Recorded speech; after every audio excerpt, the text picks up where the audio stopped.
Já acertaram aí? Não, a Rosane vai conseguir passar o vídeo sim. Tá bom. Boa noite a todos. Vamos começar mais um encontro do Grupo de Estudos de Animais Selvagens. Hoje a gente tem a presença da Débora Fernandes. Ela já foi aluna do setor e hoje faz mestrado na Fiocruz em Medicina Tropical. Ela vai falar um pouco sobre reabilitação de aves marinhas, mas antes eu peço que permaneçam com os microfones desligados.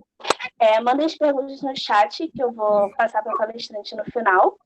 E não se esqueçam de assinar a lista de presença que a gente vai passar no final da palestra. Pode começar, Débora. Tá, eu vou apresentar aqui. Só um minutinho. Vocês me avisam quando estiverem vendo a tela, por favor.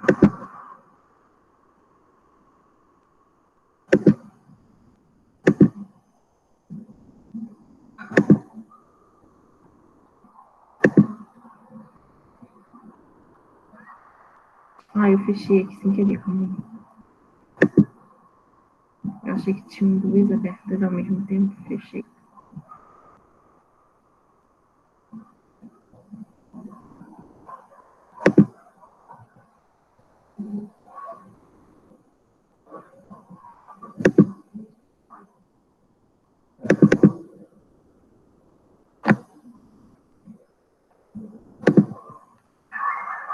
Só um minutinho, tá, gente? Que eu tô colocando a apresentação.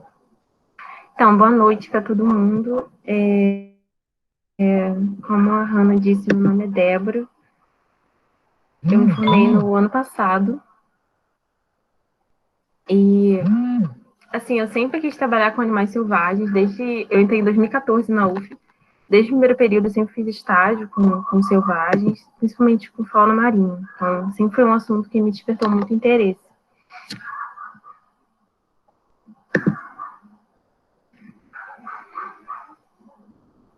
Então, eu vou falar um pouco para vocês. Eu não sou nenhuma expert na área, mas eu já trabalhei profissionalmente. Agora eu estou fazendo algumas pesquisas lá na Fiocruz, junto com o pessoal do PMP, que eu vou explicar para vocês o que é PMP, em relação à virose em aves selvagens, principalmente, tá bom? Então é isso. Vocês podem interromper. Todo mundo, vocês estão me ouvindo bem, Hannah? Só me diz um ok para saber se todo mundo está me ouvindo. Não, dá para ouvir e a apresentação está passando sim. Tá, então tá bom. Então, gente, reabilitação de aves marinhas.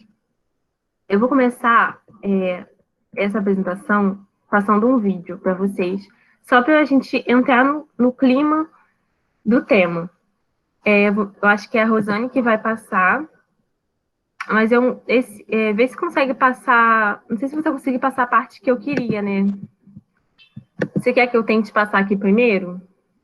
Agora que o computador já voltou ao normal? Porque o vídeo está cortado aqui. Pode tentar sim. Aí eu vou ver se eu consigo passar aqui.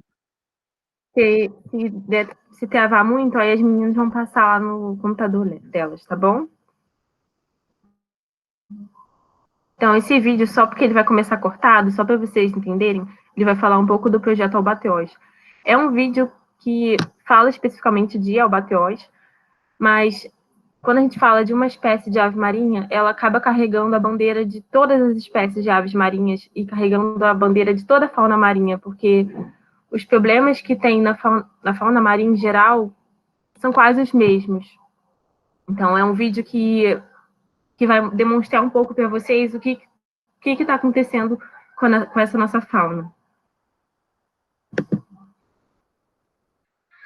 Essa causa de problema que o nosso trabalho, de evitar a mortalidade dos albatrozes na pesca, é uma causa de ajuda dos dois lados, tanto do lado da conservação como do lado dos pescadores. Então, por conta dessa mortalidade na pesca, 16 das 22 espécies de albatroz se encontram na estado de extinção.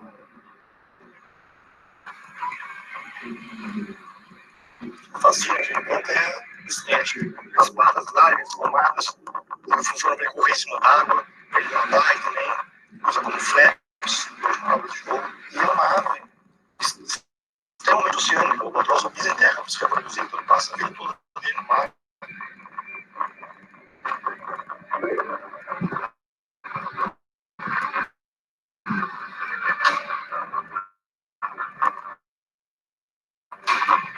é muito adaptado para esse tipo de coisa.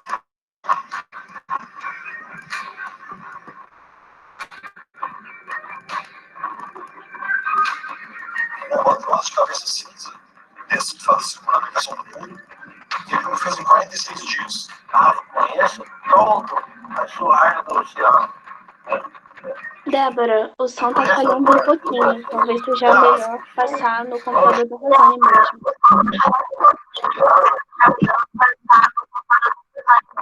Tá, pode passar então. Que eu acho que fica melhor. Tá travando até pra mim mesmo.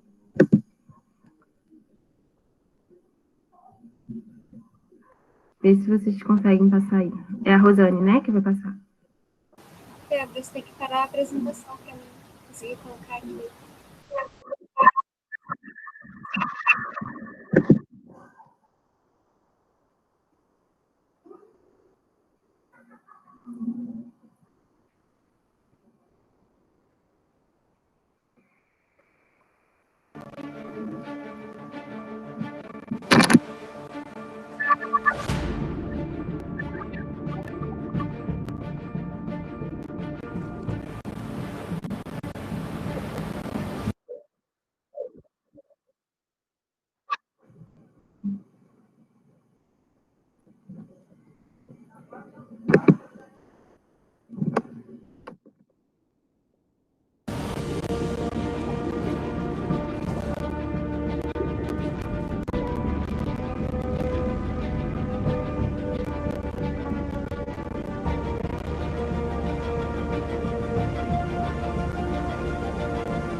Do mundo, né?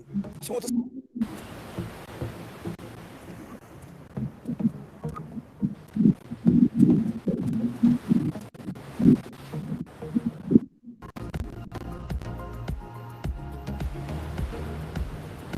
A minha conexão com o mar e com a natureza já vem desde criança. Cresci no ambiente de praia, no ambiente de porto, no ambiente de dunas costeiras, de banhados.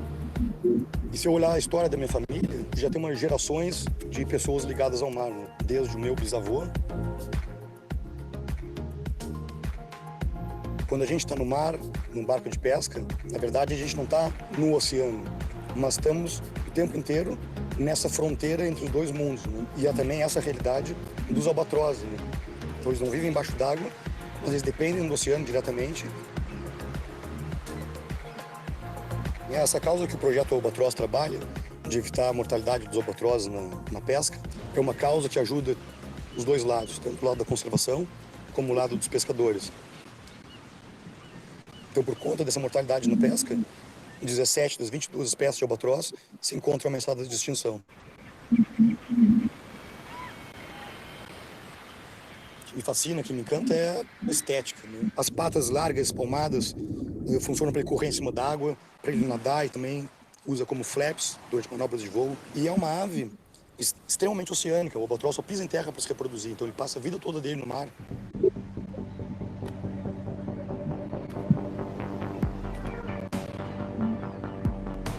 E ele é muito adaptado para esse tipo de vida que ele leva.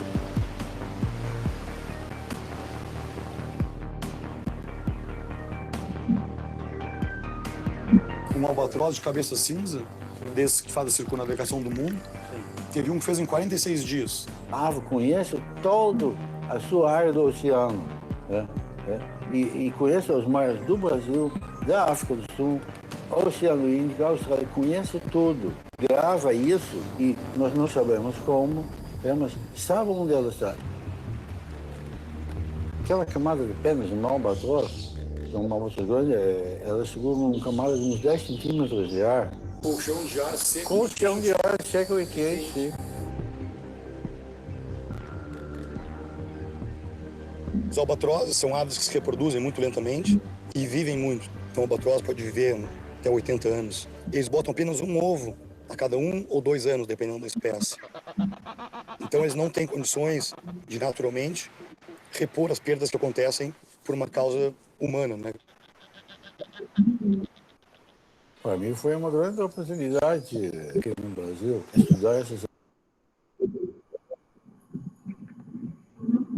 Então, gente, na verdade esse vídeo, essa parte, né, fala de aspectos importantes. Primeiro, da interação com a pesca. Segundo, a questão reprodutiva dos animais. Então, um animal que vive 80 anos. Um animal morrer vale muito. Não são todas as aves que têm essa expectativa de vida, mas para vocês perceberem o impacto que para a conservação desses animais, todos esses fatores que eu vou mostrar para vocês. E outra coisa, essa questão que ele fala do colchão de ar quente, 10 centímetros de plumagem. Então, isso é essencial para um animal oceânico, para um animal, para uma ave marinha. Nem todas as aves marinhas impermeabilizam pena, nem todas as aves têm essa camada espessa de plumagem, mas, em geral, as que não tiverem, elas vão ter outros mecanismos fisiológicos, né, para não adoecerem quando mergulham, quando ficam molhadas. Mas no geral, para a ave marinha, impermeabilização de pena é muito importante e é um aspecto que a gente avalia quando a gente vai liberar um animal do centro de reabilitação. Tá bom? Então, eu vou começar a apresentar aqui agora, depois desse vídeo. Depois, se vocês tiverem interesse, é um vídeo de 15 minutos. Foi uma parceria que a Petrobras fez, e aí tem vários vídeos, assim, tem sobre abateoste, sobre tartaruga, assim, são vídeos de 15 a 20 minutos, e acho que é legal ver, eu gosto. Acho muito interessante, eu acho que para a gente veterinário, a gente precisa também ter uma bagagem de conservação quando a gente trabalha com animais selvagens. Então, eu indico esse vídeo para vocês verem até numa resolução melhor, não travando tanto. Aí vocês viram esses albateoses lindos, esses ninhos lindos, né? Que é esse vídeo aqui que eu coloquei. Vocês estão me escutando bem? Sim, dá para te escutar bem, Débora. Então tá bom, vou continuar aqui. Então, passado esse vídeo, com toda essa beleza, infelizmente, o que a gente tem hoje é isso. Os albateoses e outras aves marinhas em geral, a gente pode elencar os principais fatores, as principais ameaças a essa fauna, né? Interação com a pesca, nas 2 primeiras fotos, os resíduos sólidos, acidentes com óleo, predação não natural. Nessa foto é uma imagem de uma ilha, né, onde eles se reproduzem e que está infestada por camundongos. Então, os animais são predados por ratos. Doenças. E essas doenças infecciosas, parasitárias, elas têm aumentado cada vez mais por todos esses fatores que estão causando depressão imunológica, essa questão da evolução dos micro-organismos. Então, até mesmo micro-organismos que seriam da microbiota desses animais estão se tornando patógenos, estão causando doença, porque esses animais não estão mais com aquele sistema imunológico que deveriam estar eficiente. Então, além desses 6, a gente pode colocar aqui a diminuição dos recursos pesqueiros, porque a indústria de pesca ela é uma pesca comercial de arrasto, uma pesca que é predatória, que além de, às vezes, ter essa interação com os animais, diminui o alimento deles. Então, eu não estou falando aqui de pesca artesanal, estou falando de pesca industrial pesca para exportação. Interação com linha de pipa, principalmente em fregatas. Isso acontece muito aqui no Rio de Janeiro, que é uma cultura carioca, né? Soltar pipa. Então, isso é um problema que tem acontecido cada vez mais, se agravou ainda mais nessa situação da pandemia, porque as pessoas estão em casa. Contaminação crônica com elementos de teaço. Então, não necessariamente o animal vai morrer por causa de óleo, por um acidente com óleo, mas ele tem uma contaminação crônica, que o mar está diluído com metal pesado. Então, isso vai causar uma imunossupressão a longo prazo, além de outros problemas dermatológicos, neurológicos, que às vezes podem estar associados com isso.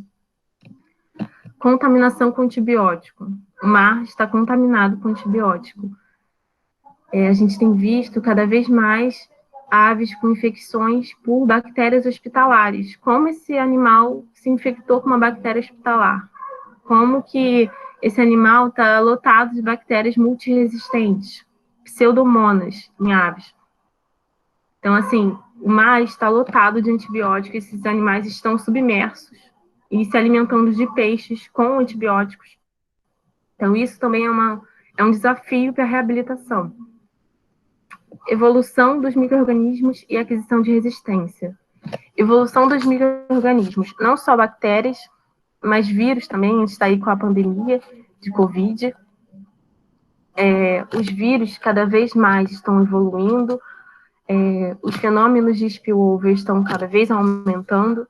Então, da mesma forma que esses animais evoluem, a gente evolui, esses micro-organismos também estão evoluindo, e isso pode estar alterando toda essa patogenia, micro-organismos que não causavam doença agora estão causando. Então, tudo a gente precisa avaliar de forma bem criteriosa quando a gente vê doenças infecciosas nesses animais.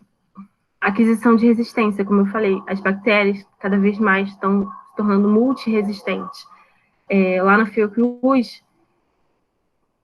o que mais tem de estudo agora é precisando de farmacêutico para trabalhar com novas terapias antimicrobianas. Além do fato de que a maioria dos antibióticos são feitos com, por exemplo, a penicilina. Eles naturalmente estão difundidos no meio ambiente. A penicilina vem de um fungo. Então, assim, esses animais, por serem animais selvagens, de certa forma, eles já estão em contato com algumas substâncias que são do meio ambiente, são naturais, então eles não vão ter, como a gente, tanta sensibilidade como a gente tem a determinados grupos de antibióticos. Mas, mesmo assim, não é normal você encontrar bactérias multiresistentes nesses bichos. As mudanças climáticas. Então, assim, toda a fisiologia, toda a reprodução desses animais está alterada pelo aquecimento global. Isso também tem que ser levado em consideração. Então, assim, é muito triste ver isso, mas essa é a nossa realidade, e aí tem muito trabalho para ser feito, né, de veterinário, de biólogo, oceanógrafos, tem muito trabalho para a gente fazer, porque tem muita coisa, tem muito problema junto, que não... Com um animal que vive 80 anos, como é o caso do albatroz, a balança está pesando para o lado da extinção, infelizmente. Essa aqui foi uma necrópsia que eu fiz de um albatroz de nariz amarelo. Você vê aquele vídeo do animal super bem, animal voando, e você se deparar com essa, sabe? A primeira vez que eu vi um albatroz foi um albatroz morto, sabe? Então é muito complicado, gente. Você vê aqui uma fratura absurda aqui. Você consegue ver que provavelmente foi alguma interação, né? Ou com pesca. Com certeza foi algum trauma, né? Que o animal sofreu. Então é isso. Mas quem são as aves marinhas? Existe uma controvérsia aí, porque eu fui dar uma pesquisada, porque também essa parte de taxonomia, essa parte mais da biologia, também tem que correr atrás para estudar, não é da nossa praia tanto.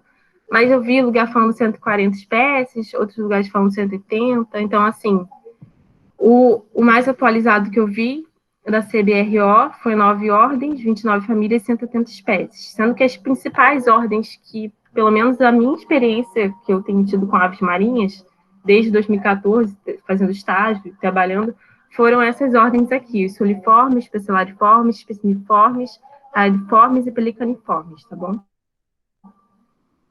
Então, a gente tem aqui a gaivota, gaivotão, Laros dominicanos, é uma foto até do Sávio.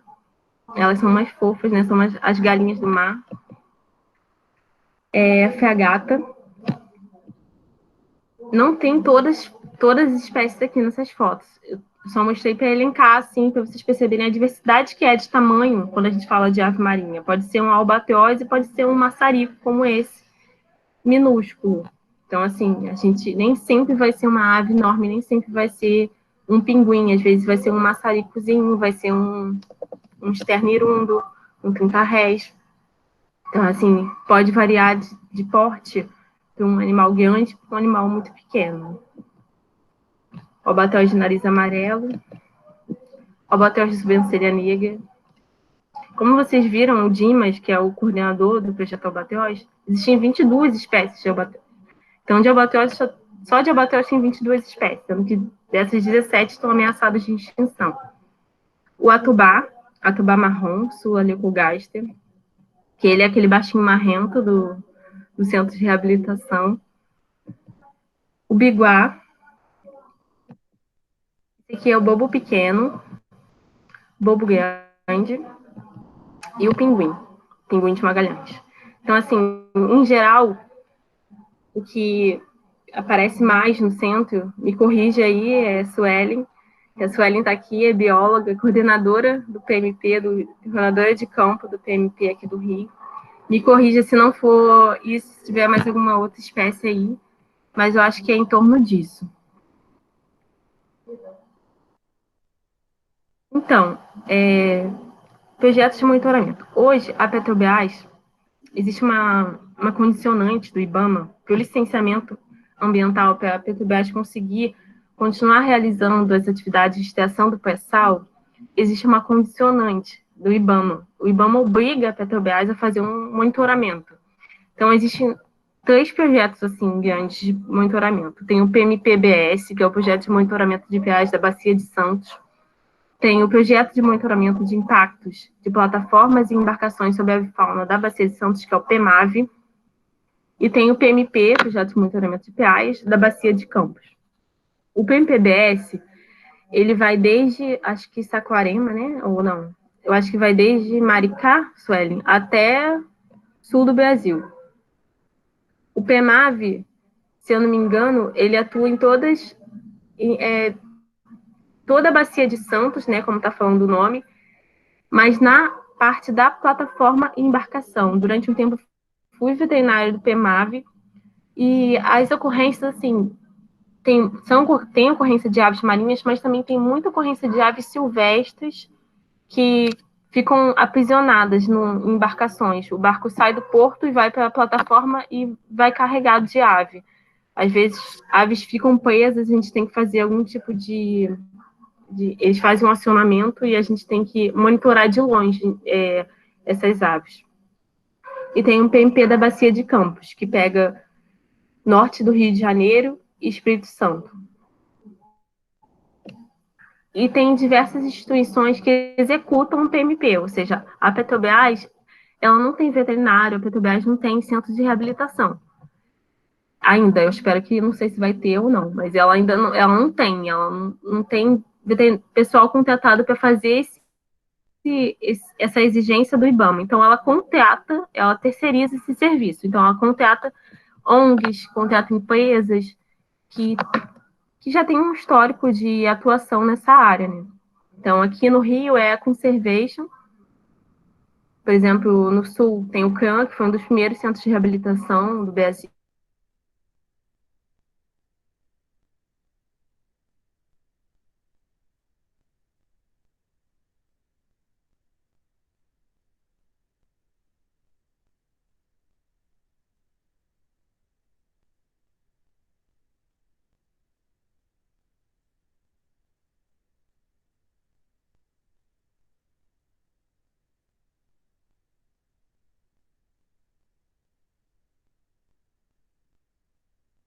contata essas instituições, essas empresas, para fazer esse trabalho.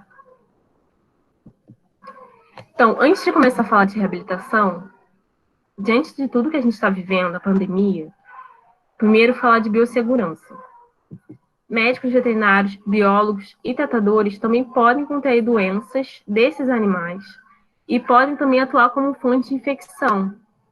Então, assim, o objetivo da gente é reabilitar o animal, é que o animal, sabe, é em prol da saúde. Então, não é legal se a gente pensar que se a gente está com alguma doente ou se a gente carrega se a gente pode ser reservatório de algum micro-organismo, a gente pode estar passando por esse bicho. Então, eu vejo isso como uma coisa importante, sabe? Além de acidentes com aves, as aves podem bicar e podem machucar. Acidentes no local de trabalho, centros de reabilitação, tem ali variáveis que podem contribuir para acidentes. E segurança durante a contenção do animal. Para mim, isso também é biossegurança. Eu acho que, assim, se você não sabe conter, não faça. Eu acho que a gente tem que aprender primeiro para a gente fazer. A gente vai aprender fazendo, sim. Só que para você ter o estímulo de você aprender, primeiro se sinta seguro, para você não machucar o animal e você não se machucar. Entendeu? Então, acho isso importante. Ter segurança durante a contenção de um animal. Uso de luva, acho que eu botei aqui só para reforçar, tá? Para ilustrar. Óculos e máscara, que é o que a gente tem mais visto por aí, a máscara, né? E aí eu trouxe aqui esse caso de um veterinário que morreu depois de uma pneumonia de um contato com uma ave que tinha influenza. Então, assim, isso não é brincadeira, tudo bem que foi de 2003, já tem um tempo, mas foi o único artigo, assim, que eu trouxe, assim, um artigo oficial mesmo, para vocês, mas eu tenho certeza que devem ter tido outros casos que não, de repente não chegou a um artigo científico, mas acontece. Então a gente tem que se resguardar em relação a isso e ser um profissional, sabe, sério, levando em consideração a saúde pública, levando em consideração tudo que está acontecendo. Eu acho isso importante, tá? Então vamos lá. Começando propriamente dita. Encalhou o animal. E aí? Chama o biólogo, chama o veterinário. Então, após a observação ou acionamento do encalhe, a equipe de monitoramento, a equipe de campo, ela vai se dirigir até o local do encalhe. Então, assim, geralmente, o veterinário não vai até esse local do encalhe, geralmente. Exceto em situações de encalhe de cetáceo, encalhe de ou um mamífero marinho que às vezes um pinípede que às vezes está só descansando ali e precisa de uma avaliação lá no local, em vez de levar até o centro. Mas quando a gente fala de ave, assim, em geral, vai a equipe de campo, eles se comunicam com o veterinário, olha, um acionamento lá na Barra, é um biguá. Aí disseram que, sei lá, disseram que está machucado, disseram que é isso. Às vezes nem é muito o que as pessoas falam. Mas aí o pessoal do campo vai lá, o biólogo e o monitor, né? Eu acho que é o técnico e o monitor vão lá para resgatar esse animal. Então, assim, geralmente eles utilizam toalha para auxiliar na captura desse animal. Toalha, sempre digo que é toalha em centro de reabilitação, toalha em animal, em ave, é tudo. Caixa de transporte animal, aquela caixa que a gente usa para cão e gato. E a gente vai encaminhar até o centro de reabilitação. Essa parte mais do resgate é mais para a equipe do campo. Mas só para vocês entenderem como é que funciona esse fluxograma. Primeiro, o animal encalha, né? A gente não tem como saber quando o animal encalha. Tem um acionamento, pode ter um acionamento por telefone, ou a equipe de monitoramento avista um animal na praia.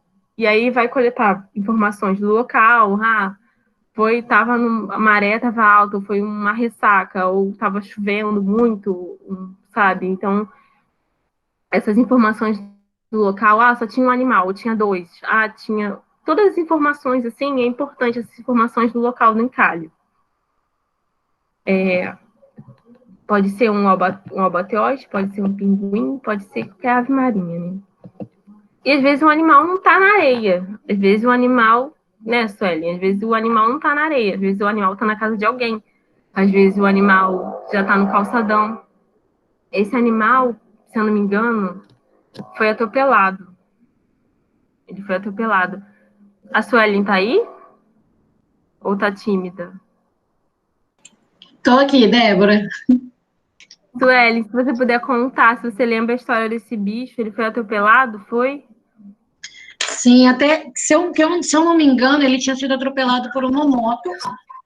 E aí ocorreu essa dilaceração aí na asa desse animal. Sim, sim. Então, assim, gente, muita dó, né, desse animal. Esse animal veio a óbito, sim, não foi isso? Ele veio a óbito.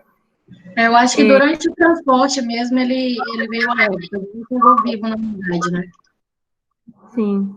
Então, geralmente, assim, esses politraumatismos muito severos, infelizmente, geralmente os animais não chegam no centro vivos.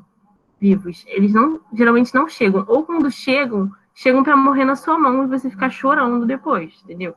Você tentar fazer o que você conseguir ali, você fica lá desesperado e aí o animal acaba morrendo na sua mão. Então, essas situações de politraumatismo, atropelamento, geralmente o animal não sobrevive. Então, a admissão de um animal no centro de reabilitação. Eu elenquei esses tópicos porque eu não quero esquecer de falar alguma coisa que eu acho que seja importante. Então, assim, a ficha clínica e a identificação individual do animal. Isso é, assim, é primordial. Um atobá do lado do atobá, você sabe quem é atobá, quem é outro atobá. Então, chegou um animal, você tem perguntar para o pessoal do campo, porque eu penso mais no PMP, porque eu trabalhei no PMP, mas, em geral, padrão aqui no Brasil para trabalhar com animal marinho é o PMP. Então, tem uma identificação do número do PMP. Então, o pessoal do campo te passa essa identificação. A gente já pergunta, qual é a FAI do bicho? E aí eles passam a FAI. E aí a gente faz essa identificação do animal, coloca uma anilha temporária com uma cor diferente e começa a ficha clínica. Eu, geralmente, quando eles me avisavam que tinha tido acionamento, como eu ficava lá no centro, já pegava a ficha clínica, já ia colocando a espécie, já ia adiantando, assim, o que podia. E aí a gente faz um histórico, uma anamnese com o pessoal do campo. Suelen, estava muito frio, sei lá, tinha muita gente, ou pode ter sido alguém que pode ser machucado, um animal. Eles contam pra gente, assim, foi na casa de uma pessoa, não sei o que, tava lá. Então, eles contam pra gente como que foi esse resgate, isso é importante. Então, assim, o animal chegou, primeiro, o ideal é você acomodar ele e evitar de realizar o exame físico de imediato. Deixa eu botar essa fotinha aqui. Ele chega, assim, nessa caixa de transporte. Eu sempre gosto geralmente essa caixa, porque não dá para ver, essas que são caixas grandes, geralmente tem algum buraquinho, alguma fresta que você consiga ver sem abrir a caixa. Eu gosto de fazer isso antes de abrir a caixa. Olha assim, rabo de olho, ver como o animal está posicionado, ver se dali já dá para ver como é que está a frequência respiratória, a frequência cardíaca, se ele está muito descompensado. E aí você dá uma olhada antes, ele está com a cabeça virada para trás, até para te ajudar no momento da contenção. E aí, assim, em relação à contenção, já que eu já estou falando aqui de acomodação. No caso das aves que não têm narina, você não pode fechar o bico, porque senão ela fica sem respirar. Então, assim como é o caso do atobá. Mas, por exemplo, uma fêa-gata que tem narina, você pode pegar pelo bico. Mas sempre quando você for de imediato pegar o animal, você vai primeiro na cabeça, porque ele vai querer bicar você. Então, você tem que segurar com a mão firme na cabeça, você vai direto na cabeça. E aí, com a outra mão, quem é destro, eu vou com a mão direita direto na cabeça. Quem é destro, a mão esquerda fica sobrando e você vai um apoio ali para as asas do animal. Eu acho importante, assim, eu sei que cada um tem seu jeito de conter, mas eu acho importante, no momento que você for na cabeça, você já vir com a outra mão e botar a mão nas asas. Porque se você vai só na cabeça, ele vai abrir as asas, que nem um doido, e vai começar a se bater dentro da caixa e pode ter algum... Se ele não teve alguma fratura, ele vai ter ali dentro da caixa por causa da contenção. Então, assim, aí você vai com a mão direita na cabeça e com a mão esquerda você já segura as asas, assim, que vai dar certo. E aí vai tirando as perninhas dele, né, que ficam agarradas nessa tela de algodão, e vai trazendo ele para o seu corpo. Aí o animal, você tirou o animal. Primeira coisa, você vai acomodar ele. Eu não gosto de realizar o exame físico de imediato, exceto um animal que está num risco de óbito. Mas, assim, se é um animal que não está demonstrando, não está descompensado, eu acho que vale a pena só botar um pozinho lá para matar os piolhos e você acomodar ele que eu vou mostrar como é que é essa acomodação. Com toalhas ao redor e meia-lua, ao redor do peito, colchões, sempre utilizar colchões, porque para você evitar lesões de quilha, porque esses animais geralmente eles estão magros, né? Eles não estão com cobrimento de musculatura peitoral suficiente, então eles ficam com aquela quilha aqui do externo sobre o corpo, né? E aí pesando. Então, com o tempo, esse osso vai começar a rasgar a pele. E eu já vi isso acontecer em bicho. Então, isso vai te dar um outro problema, porque às vezes tem uma lesão de quilha, inflama, infecciona. E eu já vi FHATA, quando eu fui fazer a necrópsia, eu vi uma lesão, uma caseose absurda por causa da lesão de quilha. Chegou a fazer sepse no animal. Então, assim, isso é sério. Então, acomodar o animal com toalha e com colchão. Promove conforto térmico. Antes de ela chegar, você já pega o aquecedor, você já liga o colchão térmico, já coloca na gaiola, para colocar o animal lá e ele tiver um conforto térmico, ele se sentir aconchegado. Mas também não é para matar o bicho de calor. Então, assim, deixar um bom senso, né? O aquecedor não muito em cima, ele tem que ter um refúgio se ele sentir que está calor, para ele conseguir sair. Promover o conforto respiratório com oxigenoterapia. Muitos animais chegam com uma dispneia, sabe, forte. Então, você tem que fazer, às vezes, uma oxigenoterapia no animal. Sempre um local silencioso, baixa luminosidade. Isso para ave, em geral, né, é lei. Baixa luminosidade, utilizar toalhas ao redor da gaiola, ou seja, pegar uma toalha e esticar, assim, para bloquear o campo de visão, ele sentir como se estivesse ali numa cabaninha, assim, dele. Isso, assim, por isso que eu falei que toalha no centro de reabilitação é tudo. Na UE, no varal era toalha, a gente só ficava procurando toalha. Então, também utilizar toalhas ao redor do animal para evitar lesões de quilha. Acho que não esqueci nada.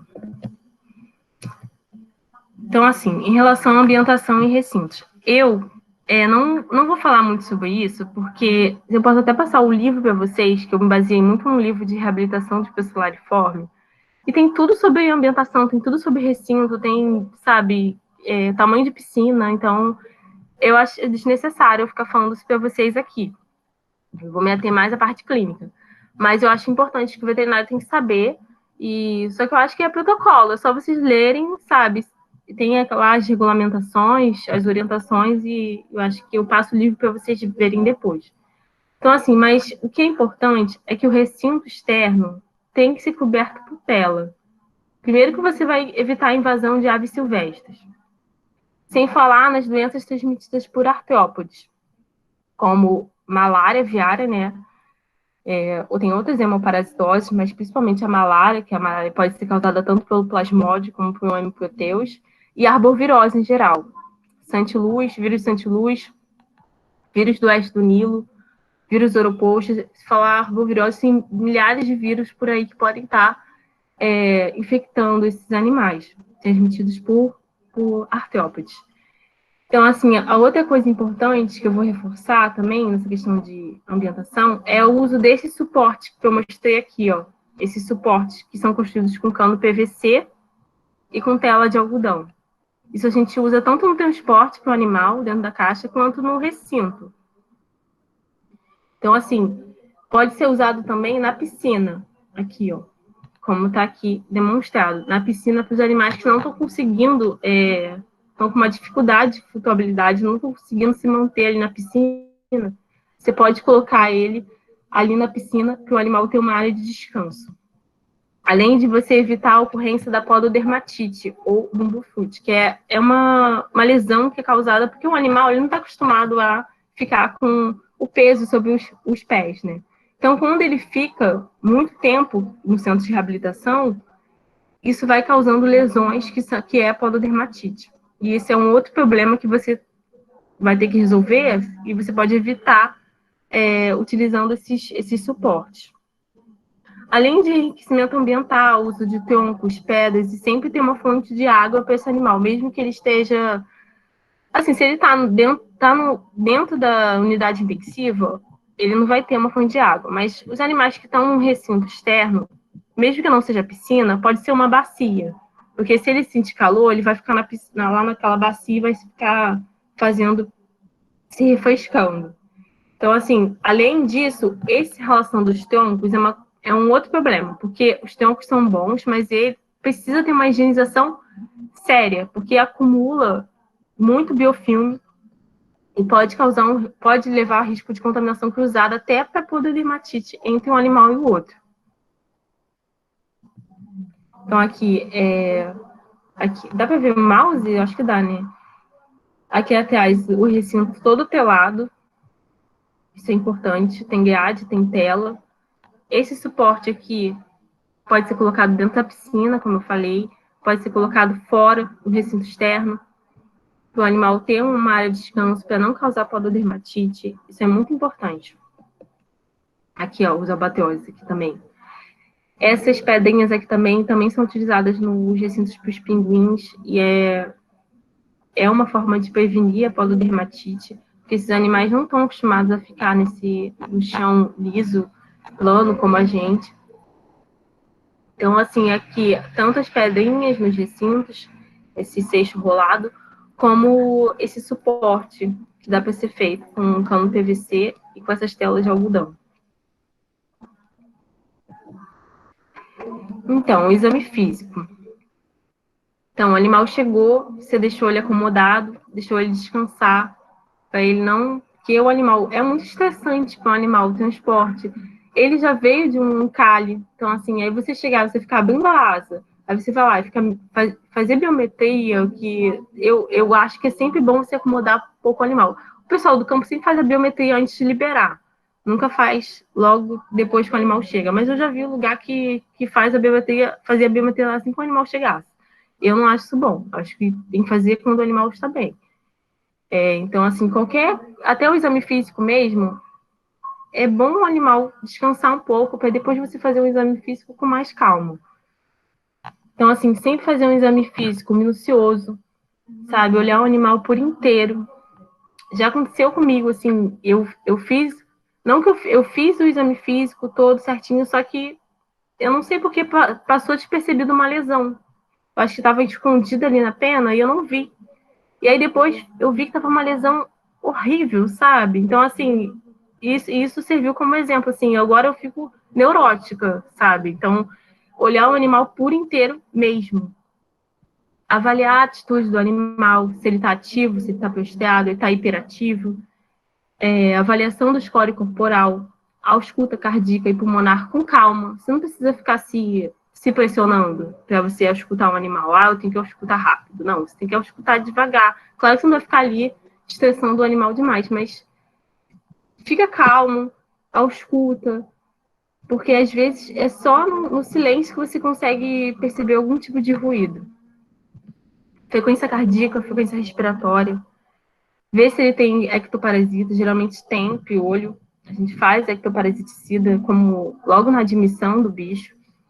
Avaliar todas as mucosas, abrir a boca do animal, ver se tem secreção na região orotraqueal, que às vezes você abre, você já vê secreção avermelhada, você já vê presença de secreção caseosa, já vai te ajudar a pensar, pode ser uma pneumonia, pode ser que ele tenha ingerido alguma coisa e machucou e lesionou.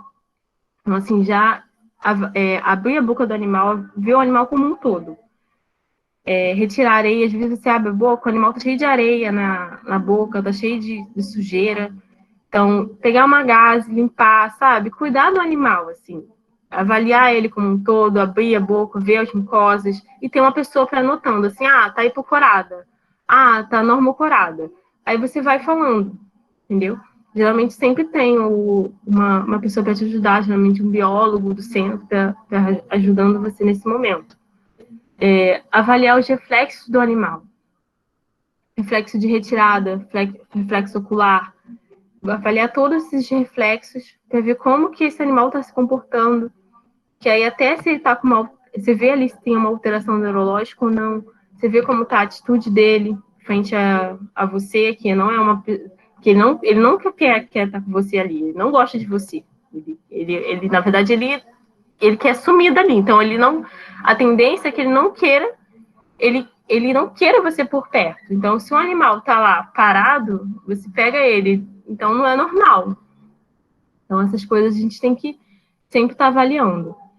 Palpar as asas todas, assim, abrir a asa do animal e com a mão assim, ó, por dentro, assim, ó, pegando toda a parte óssea, as articulações, que aí você consegue sentir se tem continuidade no ósseo, peraí, agora, tem alguma coisa aqui.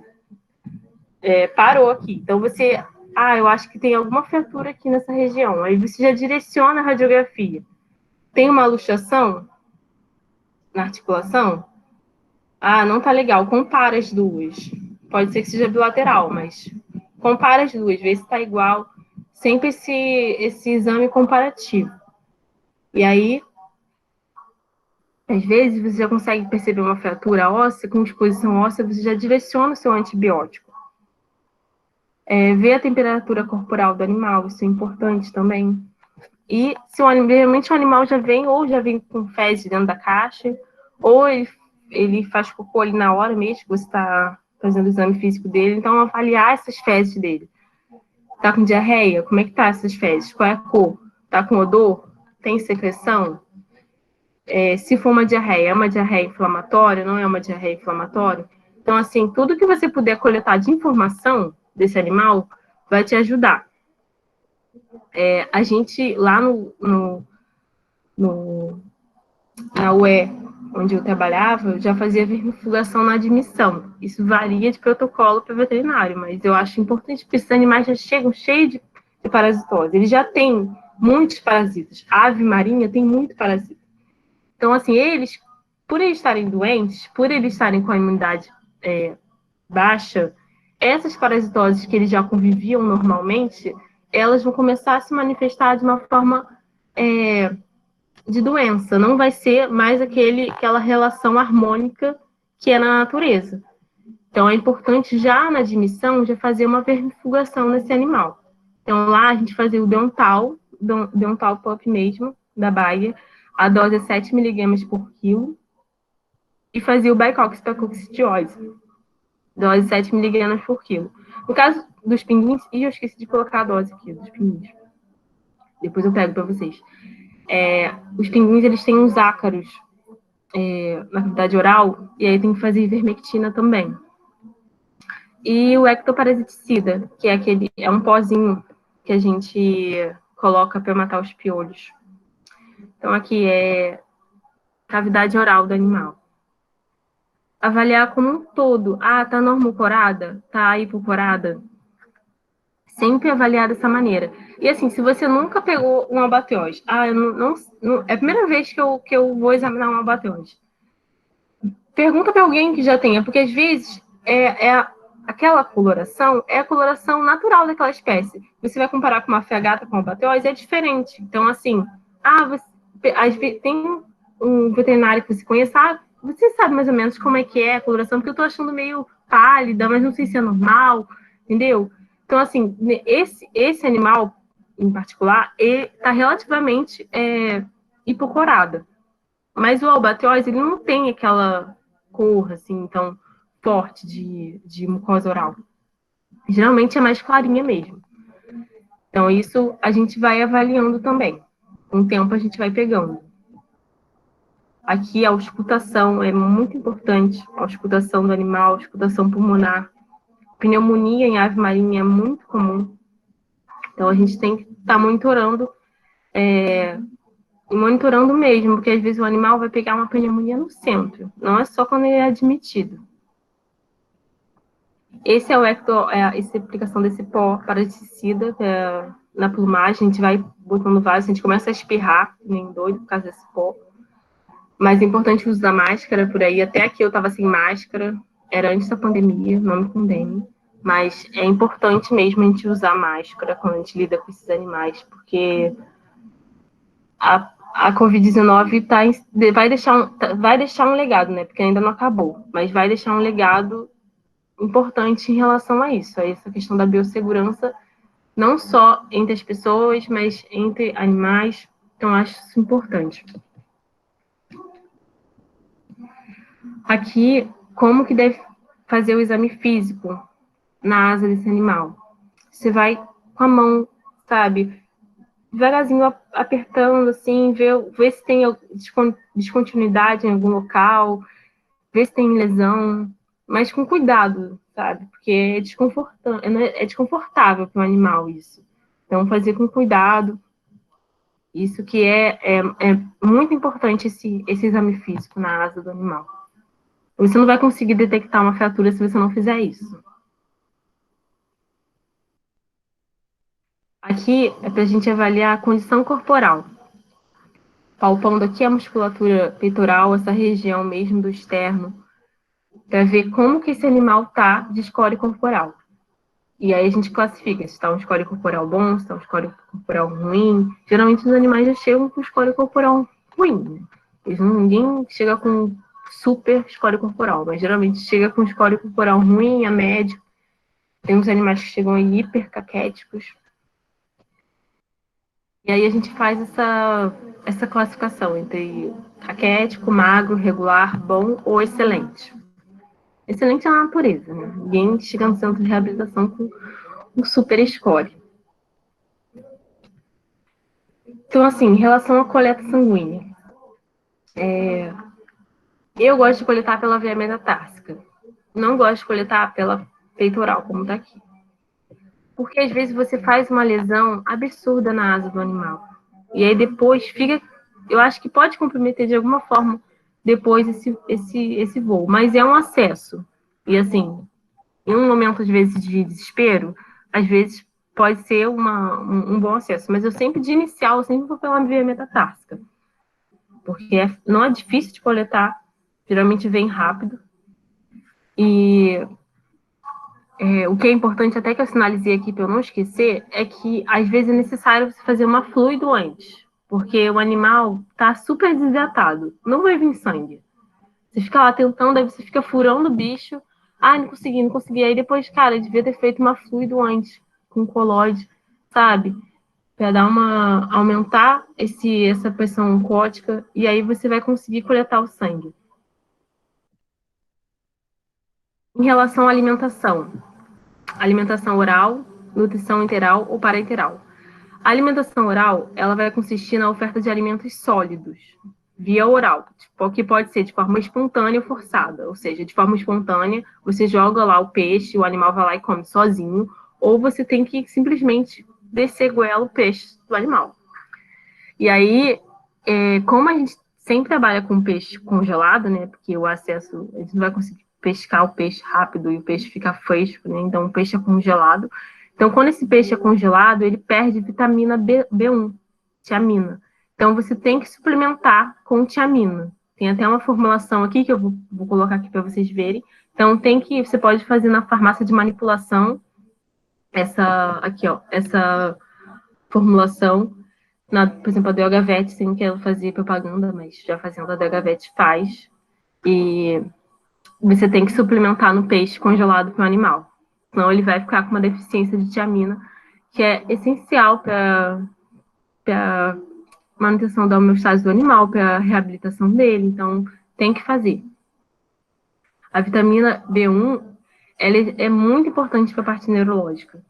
Então, assim, se o animal ficar no centro só se alimentando com peixe congelado, sem a suplementação de vitamina B1, esse animal pode sim ter alguma manifestação neurológica por deficiência nutricional, porque ele, às vezes, ele já está desnutrido. E aí, ele vai continuar nesse processo de deficiência de vitamina B. Então, é importante você utilizar essa suplementação. A nutrição enteral, ela vai ser administrada por sonda orogástrica.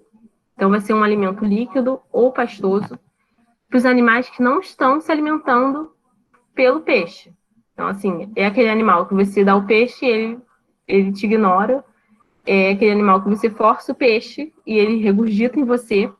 Então, assim, assim, igual aquele Atobá, meu filho, eu vou fazer sonda em você, porque você não pode perder peso. Então, você vai fazer a sonda orogástrica nesse animal. Então, geralmente, é o que a gente chama de papa de peixe. Você pega o peixe congelado, você bate no liquidificador com ou uma aminomix, ou Vitacanes, e o óleo de fígado de bacalhau. E aí, depois você vai... Primeiro você bate o peixe, né? Não sei se a Vivi tá aí, se ela pode me corrigir, porque ela faz a melhor papa que tem. E aí você bate o peixe congelado. Você tem que coar depois, senão fica aquelas escamas. E aí não fica difícil para o animal deglutir. Então você coa e depois você bate com esse Vitacanes ou aminomix e óleo de fígado de bacalhau, que tem essa emulsão Scott. Eu vou mostrar foto para vocês. E a nutrição parenteral, que vai ser a administração de soluções que vão suprir todas as exigências nutricionais desse animal por via intravenosa. Quando que a gente faz isso? Quando chega aquele animal com a cabeça totalmente baixa. Não dá para você sondar, fazer uma sonda com alimentação pastosa. Que ele vai voltar tudo e ele vai broncoaspirar toda aquela papa que você colocou. Então, assim, nos animais que estão extremamente debilitados, muito debilitados mesmo, e até para os animais que às vezes tem animal que você faz a sonda com a papa e ele regurgita a papa. Então, se ele continuar regurgitando a papa, vai ter que fazer a nutrição parenteral via intravenosa. E aí a gente usa o Aminoven, 10%. Aqui o Mazuri, do Agavete. E aí eu vou mostrar para vocês depois os acessos para a via intravenosa de nutrição parenteral. Aqui, ó, fotos para vocês verem. Alimentação oral. Peixinho aqui, para os animais. É bom você colocar água junto com o peixe, porque no momento que porque eles se alimentam assim na natureza, né? Quando eles vão comer, eles ingerem água junto. Então, é importante isso também. Assim, são detalhes, mas que às vezes podem fazer alguma diferença. Isso varia muito de centro para centro, varia de protocolo para protocolo. Tem centros que não fazem isso. E tem centros que fazem. Esse aqui é do livro que eu falei com vocês, de reabilitação de pessoariformes. Aí aqui a questão do suporte também, vocês estão vendo aqui o suporte de cano de PVC e tela, que é bem legal fazer isso para os animais, quando dá para fazer. E aí ele se alimenta, assim, é importante que você não cause um print no animal. Ele perceber assim, tá chegando a minha comida, o tratador vai vir trazer minha comida. Isso é importante que você não cause assim um print, mas às vezes não dá. Mas assim, é só você não ficar humanizando o animal, como eu já vi gente fazendo. Então um peixinho, come um peixinho. Gente, não existe isso, é um animal selvagem. Não dá pra você ficar tratando igual um gato, entendeu? Então, assim, a gente não quer que ele tenha um print, não quer que a gente quer que ele continue odiando a gente. Esse é o objetivo, entendeu? Então, aqui, oferecimento de alimentos em bandeja com água, também, animal no suporte. Esse aqui é um maçarico, comendo uns filezinhos de sushi. Muito fofo, né, gente? Ainda bem que o Gustavo não tá aqui pra falar que eu gosto de falar que os animais são fofos, mas eles são fofos. Aqui é a alimentação forçada. A gente força o peixe quando os animais não estão se alimentando espontaneamente. Então, tem esses níveis, né, esses estágios. Primeiro você dá o peixe espontâneo, ele não quer. Aí você vai forçar o peixe. Se ele regurgitou o peixe, aí você vai fazer a alimentação pastosa via sonda, que é a nutrição enteral. Se ele está regurgitando a papa, aí você vai para a nutrição parenteral via endovenosa. Aqui também é alimentação forçada, utilizando pinça, para essas espécies pequenas, de pequeno porte, que às vezes você não consegue, né, introduzir o peixe na boca do animal.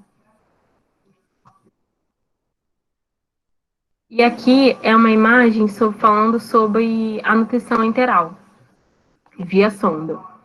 Então, assim, primeira coisa, gente, é importante vocês verem a cavidade do animal como um todo. É muito difícil, eu acho assim, tem que querer muito mesmo colocar na traqueia, sabe? Esse espaço todo é muito difícil, sabe? É muito difícil você, sabe, fazer falsa via. Então, assim, não dá. Então, assim, até aqui tá aqui esse buraco e o resto espaço para você colocar a sonda. Então, você vai abrir a boca do animal com a ajuda de uma pessoa, a pessoa vai abrir a boca do animal para você sempre molhar a sonda com água. Principalmente os animais chegam desidratados. Então, quando você vai sondar, fica aquela resistência. Então, é bom você molhar com água ou usar um lubrificante. E aí, esticar a cabeça, esticar o pescoço do animal, elevar a cabeça dele, pedir para a pessoa elevar a cabeça dele, esticando o pescoço. Porque esses animais, em geral, têm um pescoço longo. Então, assim, você vai ficar ali forçando e você não vai conseguir, porque o pescoço do animal tá dobrado. Então, tem que esticar o pescoço do animal para você conseguir passar a sonda. Aí você passou a sonda. Você vai começar naquela seringa, né, de grande, colocando a sonda, a papa. Sempre observar se a papa está voltando. Se a papa estiver voltando, não se desespere. Se a papa estiver voltando, primeiro você espera um pouco, porque às vezes ela começa a voltar e aí ela desce. Você espera um pouco. Se você perceber que está voltando mesmo, aí primeiro você para de colocar mais. E segundo, você retira a sonda do animal. Porque se você ficar colocando mais papa e ele estiver regurgitando a papa, essa papa vai voltar, vai chegar no nível da traqueia e ele vai broncoaspirar a papa que você está dando. E aí ele vai ter uma pneumonia aspirativa por causa da papa. Entendeu? Então é importante isso. Você vê se está voltando a papa. Se estiver voltando, espera, vê se ela vai descer. E aí, se não descer, você retira. E aí, vê se o animal estiver regurgitando muito, aí vai ter que fazer a nutrição enteral via endovenosa, fazer o aminovém. Eu, assim, aconteceu isso. Eu espero um pouco, tento mais uma vez. Se não conseguir, aí não vou ficar tentando muitas vezes isso. Aí eu espero um pouco, faz aqui uma meia hora, vê se era uma questão de estresse do animal, entendeu? E aí, o que é importante também, se deu tudo certo, a papa desceu, acabou a papa. Na hora que você for retirar a sonda, você tem que dobrar a sonda antes de retirar. Então, você vai dobrar ela, porque se você não dobrar, o que vai acontecer? Você vai retirar a sonda e aquelas gotinhas que ficaram de papa, na hora que você retirar, vai cair. E não vai cair assim na língua, vai cair justamente nesse buraco. E aí o animal também vai broncoaspirar. Então, assim, é importante isso. Na hora de retirar, dobra a sonda, retira. E bom senso na hora de retirar. Bom senso. Porque eu já vi gente retirando a sonda e conversando, assim. E o animal lá. Então, assim, tem que ter foco. Eu já não gosto de ficar conversando no momento que você está atendendo um animal. Ainda mais num momento como esse. Então, assim, na hora que você vai tirar a sonda, bom senso. Ninguém vai ficar tirando a sonda rápido também, mas também não retira muito devagar, senão o animal fica... Você vai tirando devagarzinho e ele fica lá. Então, assim, retira a sonda, dobra e retira. Entendeu? Outras informações importantes. Eu já tinha até escrito aqui para eu não esquecer. Utilizar a sonda sempre limpa, gente. Sabe, né? E é assim, se você usou um animal, você vai lavar ela bem para você poder utilizar num outro animal. O certíssimo mesmo seria uma sonda para cada animal, mas isso não é a realidade. Então, a gente utiliza as sondas. As sondas são para cada animal. Só que às vezes não dá para às vezes você reutiliza. Então é bom você ferver essa sonda. pode ferver e sempre está higienizada essas sondas. Lavar, como eu falei, com água ou lubrificante externamente a sonda, elevar a cabeça do animal, olhar no interior da cavidade para ver se está regurgitando. Antes de retirar a sonda, dobra para não cair gotas. Bom senso na retirada da sonda. Permitir, e depois que você sondou, retirou a sonda, deixa o animal, deixa ele terminar a deglutição. Porque às vezes você fica segurando e aí é aí que ele broncoaspira. Porque às vezes ele conseguiu deglutir tudo, mas ficou alguma coisa ali na cavidade oral. Então é importante deixar esse animal, assim, não é deixar ele solto para ele voar, mas você deixa ele ali confortável ali, para ele conseguir terminar a deglutição dele. E avaliar, depois que você deglutiu, se ele vai regurgitar essa papa. Em relação à nutrição parenteral, que é feita pela via endovenosa. Faz o acesso com catéter no animal e vai aplicar o Aminovem. Pode fazer pela via endovenosa ou pode fazer pela via intraóssea. Aqui, ó, não sei se vocês conseguiram ver pela via endovenosa. Pela via metatársica. E a via intraóssea. Eu nunca fiz, mas muita gente utiliza essa via, parece ser uma via muito boa, é muito rápido. Então, assim, é uma via muito boa, mas eu confesso que eu nunca fiz. Mas não parece ser difícil de fazer, não. Não é nada, assim, impossível. Nossa, intraóssea, a gente vê às vezes assim, acha que é uma coisa muito difícil, mas não é essa dificuldade toda, não. Então, o que a gente utiliza aqui é o Aminovem, 10%. Para substituir todos os componentes nutricionais que o animal precisa. A dose do Aminovem é de 10 a 15 ml por quilo, 2 vezes ao dia. Sempre infusão lenta. Então, assim, em relação a fluido, até agora eu falei de nutrição dos animais, só para fazer um compilado. Nutrição pode ser nutrição oral pelo peixe inteiro, nutrição enteral pela sonda e a nutrição parenteral, que é via endovenosa ou intraóssea. Em relação ao fluido, quais são os objetivos da fluidoterapia? É a gente repor o déficit de volume intravascular, que a gente vai fazer isso usando os colóides, o objetivo é a promoção da perfusão tecidual. Esse animal, ele está com a proteína plasmática muito baixa. Então, assim, não adianta, às vezes, você fazer um cristalóide de imediato se ele está com uma PPT muito baixa, porque esse cristalóide não vai conseguir chegar aos tecidos, porque a pressão oncótica está tão baixa desse animal que você precisa primeiro corrigir essa hipoproteinemia. Então, inicialmente, corrigir a hipoproteinemia, elevar a pressão oncótica com o uso dos colóides. E, quando necessário, fazer uma nutrição parenteral desse animal, para depois você iniciar uma fluidoterapia de reposição e de manutenção com o uso de cristalóides. Além disso, a gente quer repor o volume de fluido intersticial com o uso dos cristalóides, porque os animais estão desidratados. Repor perdas concomitantes ou prévias, a gente vai avaliar isso. Esse animal já veio vomitando, ou ele vomitou durante o processo de reabilitação. Então, assim, vômitos, diarreias, as pneumonias também causam perda de fluidos, queimaduras, se o animal teve uma situação de queimadura, e feridas extensas, que você tem muita perda de sangue, né? Então, mais um objetivo é fazer uma fluidoterapia de manutenção, se esse animal não está conseguindo, é um animal que não está se alimentando, é um animal que está na nutrição parenteral, você também tem que fazer uma fluido, não ficar só no Aminovem, para você repor os fluidos e os eletrólitos desse animal. Outra coisa importante é que a gente não tem, pelo menos lá no centro que eu trabalhei, não tinha hemogazômetro. Então, assim, a gente faz a fluido um pouco às cegas.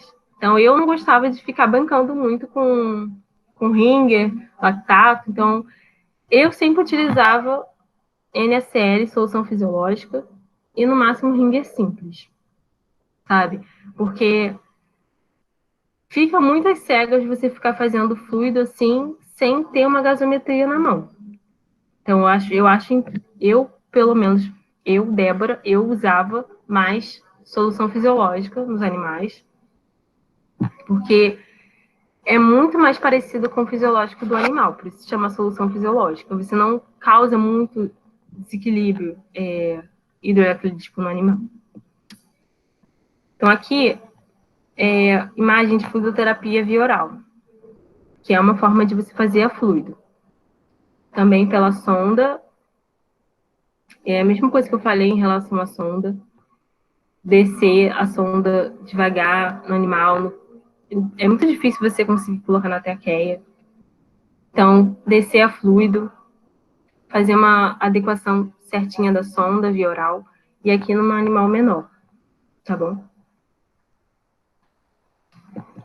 É a mesma coisa que eu falei, sondas limpas, fervidas, geralmente usa sonda para um animal só, tá? Eu até me confundi um pouco, mas geralmente utiliza as sondas, eu acho que é Folha, esqueci o nome até para falar para vocês, mas utiliza uma sonda para um animal só. Mas às vezes acontece de ter que reutilizar a sonda, isso às vezes acontece. Então você vai ferver essa sonda antes de você usar de um animal para o outro. Mas o ideal é que um animal tenha uma sonda só para ele, até porque algumas sondas são descartáveis.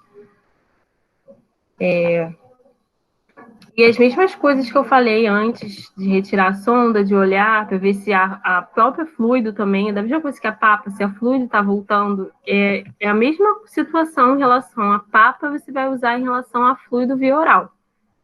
Desde quando acabar, deixar o animal deglutir, ver se ele não vai regurgitar essa fluido.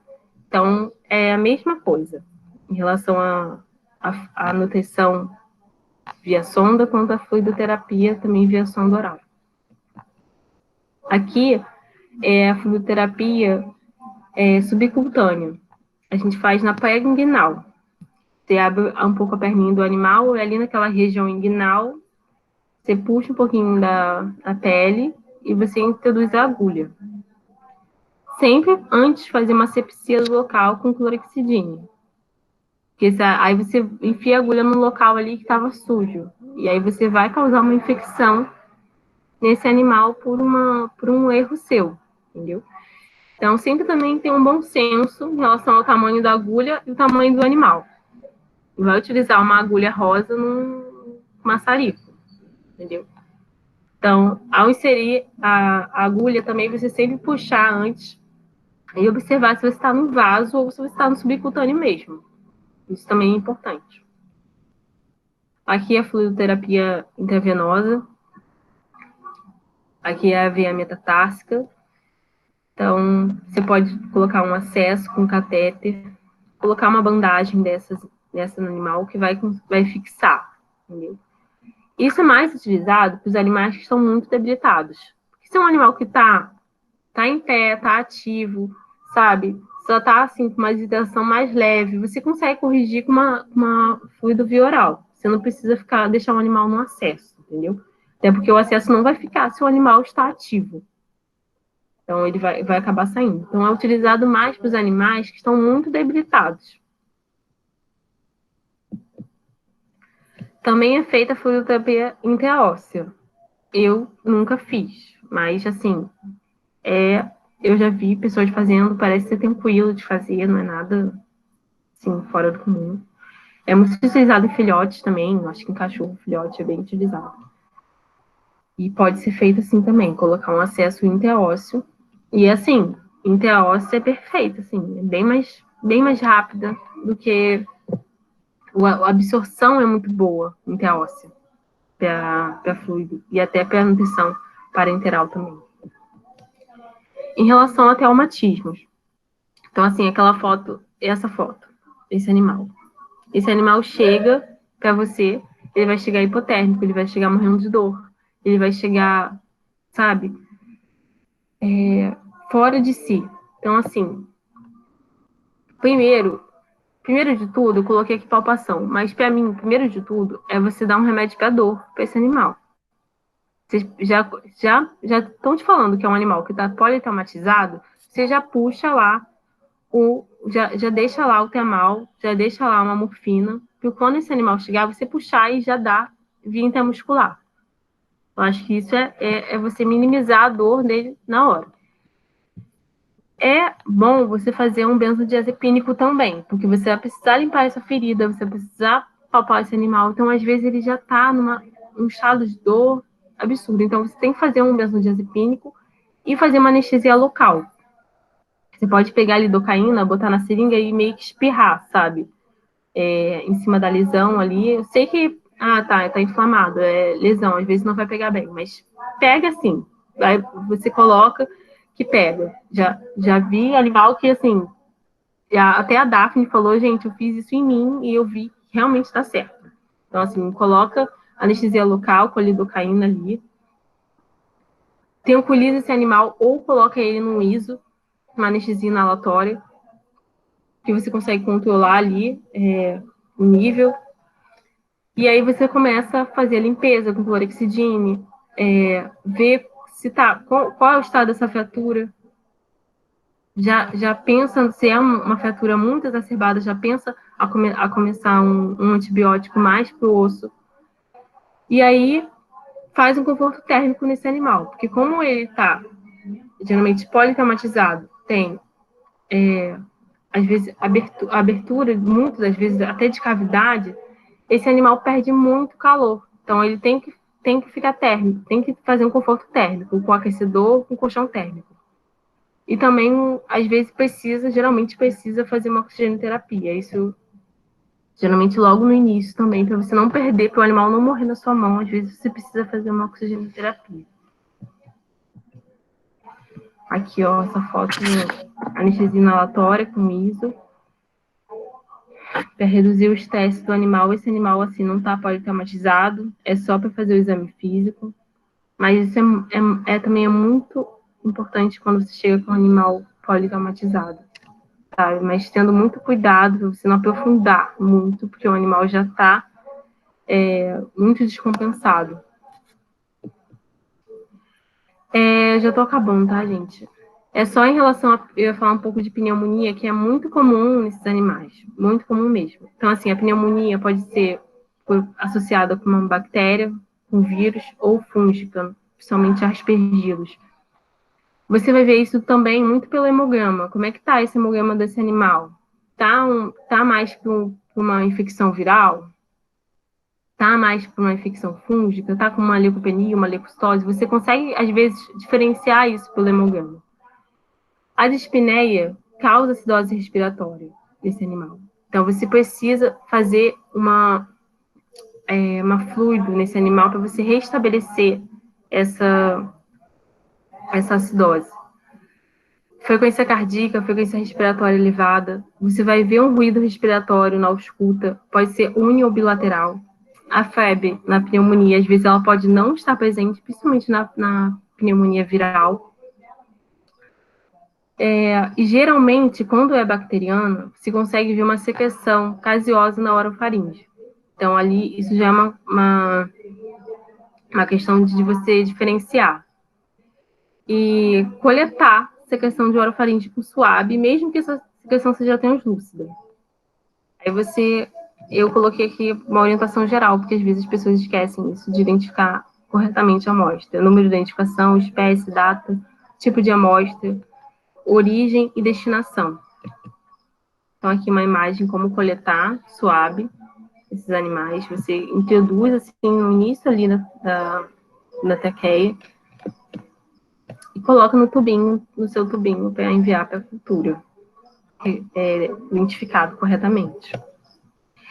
Outra coisa que eu ia falar rapidinho com vocês também é sobre diarreia aguda, que também é muito comum. Assim, o que eu mais via no centro era pneumonia e diarreia aguda nesses animais. Então, às vezes, também pode ser por origem viral, bacteriana ou parasitária. Sempre tá com o hemograma ali do lado para te ajudar nessa interpretação, mas o hemograma não define se é viral, bacteriano ou parasitário. O que vai definir é você fazer a cultura, fazer um isolamento. Então, assim, às vezes a gente consegue ver avaliar mais pelo estado, pelo tipo de fezes, se é viral. Geralmente viral é aquela diarreia bem líquida, né? Tem aquela, às vezes, uma presença de uma secreção, aquela secreção que tem, geralmente é viral, assim, pela minha experiência. Bacteriana, geralmente você tem uma diarreia diferente, uma diarreia mais fétida, sabe? Uma diarreia viral também você tem uma diarreia fétida. Mas a bacteriana geralmente está associada com uma febre alta, sabe? Com outros sintomas. Viral, às vezes, o animal não tem febre, tem só diarreia, está desidratando e fica com essa diarreia constante. E pode ser parasitária também. Como eu disse, os animais têm muitos parasitas. Então, quando diminui o sistema imunológico, eles podem começar a adoecer e ter algum processo de alguma doença associada a esses parasitas. Então, como é o aspecto das fezes, coloração, presença de secreção, odor, é uma diarreia inflamatória ou não inflamatória, você vê se tem secreção. Sempre fazia fluido, né? Diarreia, você tem que fazer fluido para corrigir o desequilíbrio, para corrigir a perda de água que esse animal está sofrendo. Fazer uma coleta de suave cloacal ou das fezes e coleta das fezes para usar em copo parasitológico. Quando essa diarreia está associada com sintoma neurológico, geralmente é botulismo. Então, assim, isso é muito comum em gaivota. Elas ficam ali na beira d'água e, às vezes, isso é muito comum em gaivota que se alimenta, às vezes, perto onde tem peixaria. E aí fica aqueles peixes ali, ó, mó tempão. E aí tem essa colonização por essas bactérias. E aí tem a produção de toxina botulínica. Esses animais comem esse peixe velho, né? Esse peixe já passado. E aí eles desenvolvem botulismo. Então é um animal que chega com uma diarreia, chega com um sintoma neurológico, e aí você tem que entrar com metronidazol. E também pode ser arbovírus. Pode ser o oeste do Nilo. Espero que não, né? Mas pode ser o oeste do Nilo. Pode ser Santiluz. Geralmente Santiluz não, porque o vírus Santiluz, ele geralmente é assintomático nas aves. Mas o oeste do Nilo, ele causa morte das aves, elas adoecem sério por causa do vírus do oeste do Nilo. Aí surge um desafio, né? Ai, desculpa o barulho, gente. Surge o desafio. Antibiograma e antibiótico terapia. Eu quis trazer isso para vocês porque eu acho que é muito importante, pelo que a gente está vivendo em relação à resistência, a gente saber o que a gente vai fazer de antibiótico nesse animal. Tanto que se é uma pneumonia bacteriana ou se é uma diarreia associada a uma bactéria também. Então, assim, o que é importante aqui, ó, esse conceito de resistência é um conceito relativo. Ele é relativo a quê? Ao sangue. Então, a resistência ocorre quando um micro-organismo é capaz de crescer in vitro na presença da concentração inibitória que aquele fármaco, aquela droga, atinge no sangue. Então, assim, os fármacos, eles podem ter diferentes concentrações nos fluidos corpóreos. Então, cabe ao veterinário, quando ele pega um antibiograma, ele saber interpretar aquele antibiograma. A gente tem que procurar aperfeiçoar em relação a isso, porque não dá para a gente ter um bicho que já está com multiresistência, a gente elevar, assim, futuramente esse problema, essa problemática de resistência. A gente tem que saber qual antibiótico a gente vai usar nesse animal. Então, assim, o antibiograma, ele é uma representação, ele é um ensaio in vitro, ele não é 100% o que acontece no animal. Então, assim, por exemplo, na bexiga, a concentração que o fármaco chega na bexiga é muito grande, a excreção é feita por esse órgão. Então, assim, a concentração que o fármaco chega ali é elevada. Então, às vezes, no antibiograma dá uma sensibilidade intermediária. E aí você quer tratar uma infecção urinária. Mesmo que tenha uma sensibilidade intermediária, a concentração que o fármaco vai chegar ali, nesse sistema, nesse órgão, é elevada. Então, ele vai conseguir matar a bactéria. Então, você não precisa usar um antibiótico mais forte para tratar uma infecção na bexiga, que dá para você tratar com um antibiótico que está dando a sensibilidade intermediária, porque esse parâmetro é no sangue, entendeu? Então, assim, se chegou um antibiograma para você com uma sensibilidade intermediária, se você for tratar uma infecção urinária, você pode usar ainda. Então, assim, a gente sempre tem que ter esse bom senso, para a gente não ficar usando aquele fármaco mais potente o tempo todo, porque aí ele vai deixar de ser potente em algum momento. E aí esse é o problema que a gente está tendo em relação ao uso, por exemplo, de beta-lactâmico, que a maioria não funciona mais nesses animais. Então, assim, existe uma contaminação ambiental que está causando a multiresistência das infecções em animais marinhos. Então, por exemplo, os beta-lactâmicos, eles atuam na síntese da parede celular. Então, a bactéria tem que estar na fase log.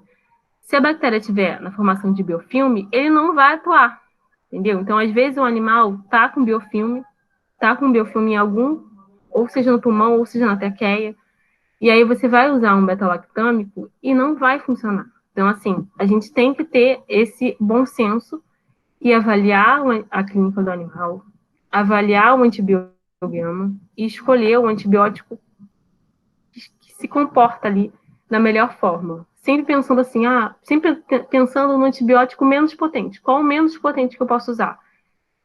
Depois, se você vê que realmente não funciona, você utiliza um antibiótico mais potente. Então, assim, os beta-lactâmicos, eles têm muita resistência porque eles têm uma baixa toxicidade, porque eles atuam na parede celular, e as células eucarióticas não têm parede celular. Então, é por isso que eles são os antibióticos que mais apresentam resistência. E, assim, só que, por exemplo, alguns tipos de...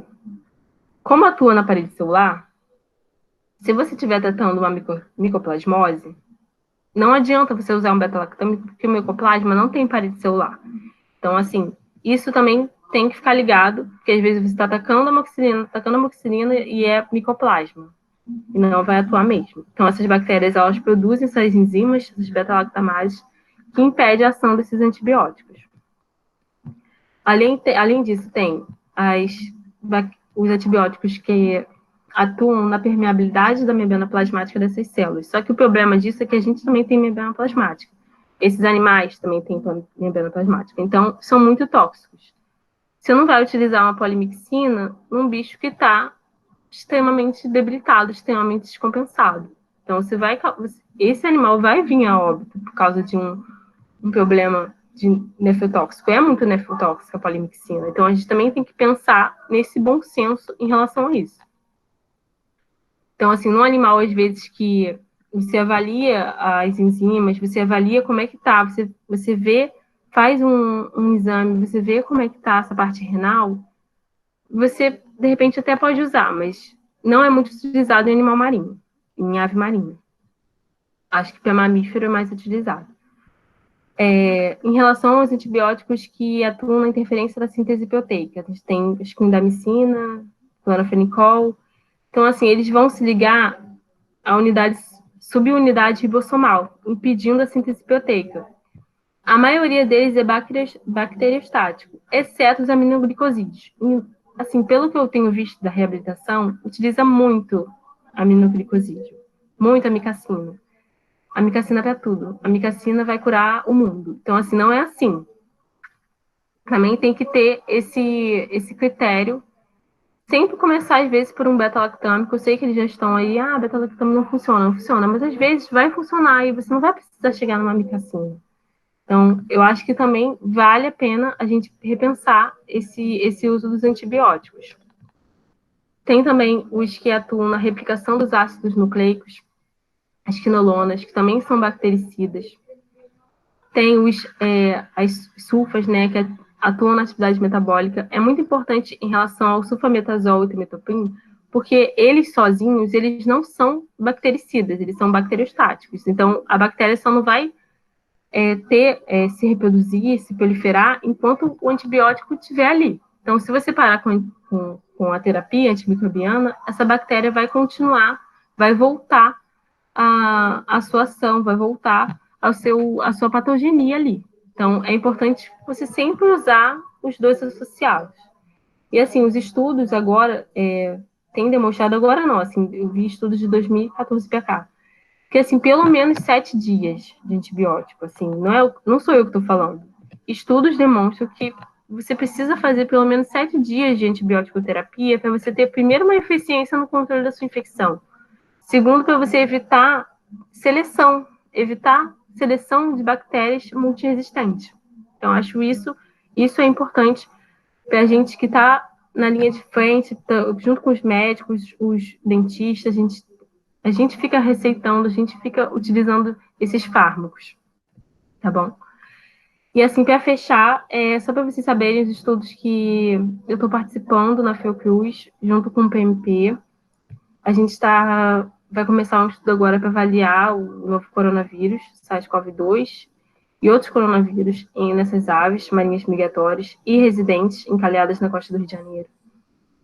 Também estudos sobre a circulação do vírus influenza nessas aves. Isso já vem sendo feito há muito tempo em relação à influenza, mas é um monitoramento. Influenza é monitoramento. Tem que estar sempre fazendo. E estudos sobre a circulação de rotavírus, sapovírus, norovírus, bocavírus e adenovírus, astrovírus em aves marinhas migratórias também, em comparação com um outro laboratório do IOC, que é o Laboratório de Virologia Comparada e Ambiental, com a pesquisadora Marina Bueno. Então, assim, a Maria Gesevals, que é minha orientadora, a gente está fazendo esses estudos, porque essa questão dos micro-organismos, dos vírus, essa possibilidade de spillover, está cada vez maior. E a gente precisa monitorar esses micro-organismos nesses animais. É muito importante quando a gente fala de um animal que é migratório, um animal que, como ele falou, que às vezes dá a volta ao mundo em 46 dias. Entendeu? Então, assim, é sempre bom vocês associarem a uma orientação que eu dou para vocês. Nunca ficar... Assim, eu acho que é uma questão de gosto, mas eu acho importante você também estar associado à pesquisa, porque a gente sempre tem que estar estudando, sabe? A gente tem que estar estudando sempre. Não é ficar só na reabilitação, só ali só na parte clínica. A gente tem que estar estudando, se aperfeiçoando, porque as coisas estão acontecendo numa rapidez que às vezes a gente não acompanha. E daí, quando a gente vai estudar, as coisas já estão acontecendo há muito tempo. Então, bom, era isso que eu tinha para falar para vocês, gente. Esse aqui é o livro que eu vou repassar. Vou botar no Drive do GEAS, Reabilitação de Bacillariformes.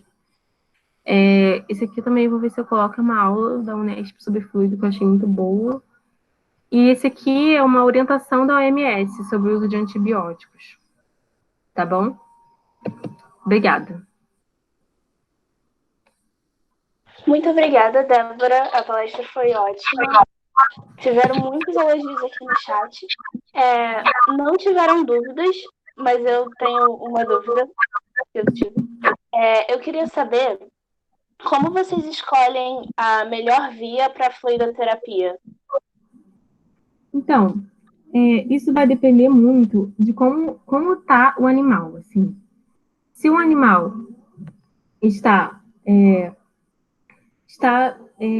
como é que eu vou dizer? Se um animal não está com a cabeça caída, se o animal está ativo, nenhum animal está saudável que está no centro de reabilitação, isso é óbvio. Todo animal está desidratado. Mas você tem graus de debilidade, no animal. Tem animal que chega que ele está com a cabeça caída, você fica segurando a cabeça do animal. Então, você não vai fazer uma fluido via oral, com uma sonda, num animal que não está nem sustentando a cabeça. Então, assim, eu acho que a sustentação da cabeça é um parâmetro muito importante para você avaliar isso. Se o animal não está sustentando a cabeça, você não vai fazer uma fluido oral. Você vai fazer uma fluido subcutânea, ou você vai fazer uma fluido via endovenosa ou via óssea, entendeu? Eu acho que é mais isso. Obrigada. Eu queria agradecer de novo pela sua disponibilidade. A palestra foi muito boa mesmo. Em nome de todo mundo, eu queria agradecer. Obrigada. Obrigada a vocês, gente. Débora, posso te falar uma coisa? Pode. Adorei sua palestra, parabéns. Achei que você gostou bastante, colocou muita coisa da sua vivência. E, pelo amor de Deus, não me comece uma palestra falando que você não é... O que você começou falando? Que você não tinha muita experiência, que você não era sei lá o quê. Um monte de coisa legal, um monte de experiência boa. Não fala isso, nunca mais. Não se esqueça. Eu sou muito humilde nisso. Eu acho que... eu acho que mesmo que eu fique muito tempo trabalhando com isso, a gente está sempre aprendendo. A gente sempre está aprendendo. Não, com certeza, a vida inteira, mas nunca começa falando assim, se colocando para baixo, né? Tá bom. Tá bom, mas eu adorei. Parabéns, viu? Obrigada, Kátia. Gente, Eu acho que se vocês quiserem falar comigo, vocês podem, às vezes não tem dúvida na hora, mas pode mandar mensagem para mim, eu sou super aberta, sabe? Eu acho que isso é importante, a gente ter o contato, porque daqui a pouco vocês vão estar formados, gente. Isso passa muito rápido, de verdade. Passa muito rápido. Então, quando vocês verem, vocês já estão atuando. Então, esse foi o meu primeiro emprego, então, assim, lá na UE. Fico até emocionada, porque eu tô morrendo de saudade de trabalhar com os bichos, agora eu tô fazendo mestrado. Mas, assim, e quando é seu primeiro emprego, você, sabe, você passa por tantos sentimentos que, às vezes, uma pessoa que já passou por aquilo pode conversar com você, pode te ajudar, entendeu? Então, sempre que vocês quiserem, mesmo sendo alunos de graduação, mesmo formados, vocês podem conversar comigo, que eu vou estar super aberta a vocês, tá bom? Obrigada, Débora. Oi, Débora. Débora. Foi uma Oi. ótima palestra. Obrigada. Foi uma ótima palestra. Ai, que bom que você gostou. Oi, Débora. Andréia falando. Oi, Andréia, que saudade de você. E, então, um orgulho de ver essa palestra tua, foi maravilhosa. Amei. E, assim, fiquei super orgulhosa de ver, cara, assim, o brilho que você tem para dar essas informações, a simplicidade e, assim, o grau de seriedade que você encara esse trabalho, sabe? Mó barato, muito legal. Ah, eu aprendi muito com você, né, Andréia? Que você foi a minha primeira referência de veterinária. Ah, nada, é um orgulho mesmo. Parabéns, viu? Obrigada. Obrigada mesmo, gente. De verdade. Eu tava nervosa, mas deu tudo certo. E é isso, cara. Eu tenho muito material para passar para vocês. Tem muita. Eu sempre tô aberta para conversar, tudo. Podem ficar à vontade, tá bom? Boa noite para vocês, para todo mundo. Boa noite, gente. Boa noite, obrigada. Tchau.